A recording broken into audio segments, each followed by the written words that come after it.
तो दोस्तों हम जा रहे हैं आज क्षेत्र वसावा भी आ रहा है अंबाजी खाते जो घटना घटी है उसके लिए आ रहा है दोस्तों। तो चलो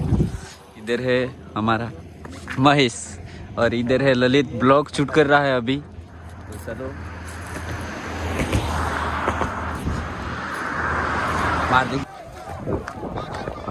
हेलो बनाना जरूरी है कर હું કેમ છે ભાઈ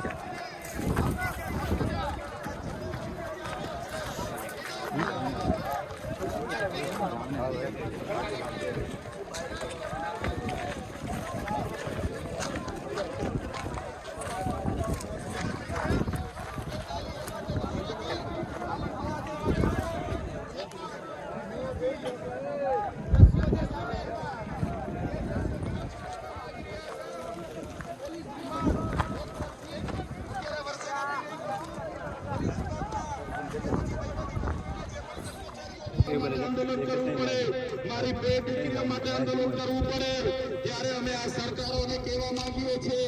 આ તમારી માનવવાદી સરકાર, આ તમારી સામંતશાહી સરકાર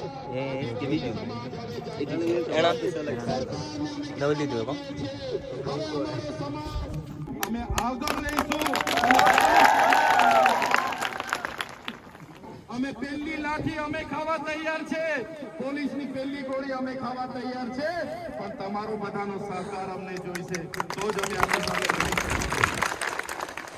જ્યારે સમાજની વાત કરતા કરતા, જ્યારે સમાજને જાગૃત કરતા, એકત્રિત કરતા કરતા, સમાજની લડત લડતા લડતા, સમાજની સંવિધાનિક લડત હોય, સમાજના બંધારણીય લડત હોય કે સમાજની રોકથામની લડત લડતા લડતા અમારે થળ પણ ધરી દેવું પડશે તો આ સરકાર સામે થળ પણ ધરવા માટે ત્યારે હું વધારે વાત નથી કરતો, પણ આજે પાડલિયા ગામમાં અમે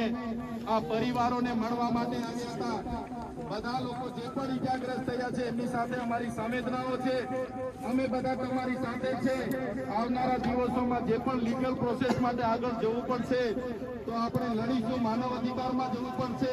ત્યાં પણ જઈશું, અનુસૂચિત જનજાતિ આયોગમાં જવું પડશે ત્યાં પણ જઈશું, યુનો કોર્ટ સુધી જવું પડશે ત્યાં પણ જઈશું, પણ ગુજરાતમાં કોઈ પણ જગ્યાએ આદિવાસીઓને હેરાન થવા માટે નહીં દઈએ। અને સરકારને પણ કહેવા માંગીએ છીએ આ પાડલિયાના લોકો એકલા નથી, હવે પછી જો અમારા પાડલિયાના લોકો સાથે હેરાનગતિ કરશો તો અમે હજારો ને પણ લાખોની સંખ્યામાં અહીંયા ઉપસ્થિત થઈને તમારી સાથે ત્યારે મારા વડીલો યુવા